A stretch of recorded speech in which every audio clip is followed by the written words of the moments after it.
மனசாட்சி இல்லையா ஆர்சிபி? ரசிகர்கள் வெளியே உயிரிழந்த நிலையில் உள்ளே தொடர்ந்த கொண்டாட்டம். ஐபிஎல் 2025ஆம் ஆண்டு சீசனில் 18 ஆண்டுகளில் ஆர்சிபி அணி முதல் முறையாக சாம்பியன் கோப்பையை கைப்பற்றியதை கொண்டாடும் விதமாக பெங்களூரில் ஆர்சிபி அணியின் வெற்றி பேரணிக்கு ஏற்பாடு செய்யப்பட்டது. ஆனால் கூட்டம் அளவுக்கு அதிகமாக கூடியதால் இந்த திறந்தவெளி பேருந்து வெற்றி பேரணி ரத்து செய்யப்பட்டது. இதனையடுத்து பெங்களூரு சின்னசாமி மைதானத்தில் வெற்றி கொண்டாட்டத்தில் ஈடுபட ஆர்சிபி அணி முடிவெடுத்தது.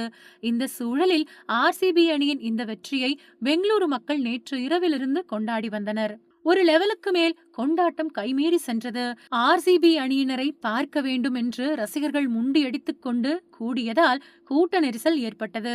இதில் 11 ரசிகர்கள் உயிரிழந்தனர். 50க்கும் மேற்பட்டோர் காயமடைந்தனர்.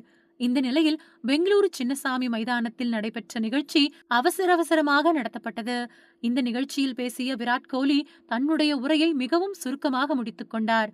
விராட் கோலி மிகவும் சோகமான நிலையில் காணப்பட்டார்.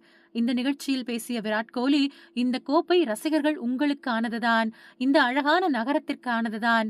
உங்கள் அனைவருக்கும் எங்களுடைய வாழ்த்துக்கள்.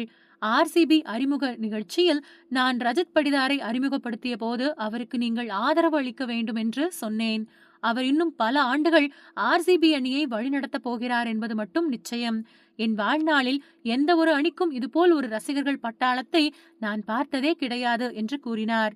இதனைத் தொடர்ந்து பேசிய ஆர்சிபி கேப்டன் ரஜத் படிதார், நமஸ்காரம் பெங்களூர் என கன்னட மொழியில் தனது உரையை ஆரம்பித்த ரஜத் படிதார், இது எங்கள் வாழ்நாளில் மிகப்பெரிய தருணம். இந்த சீசன் தொடக்கத்திலிருந்து நாங்கள் கோப்பையை வெல்ல வேண்டும் என்ற தெளிவான திட்டத்துடன் போட்டிகளை அணுகினோம். இந்த கோப்பை உங்களுக்கு உரித்தானது.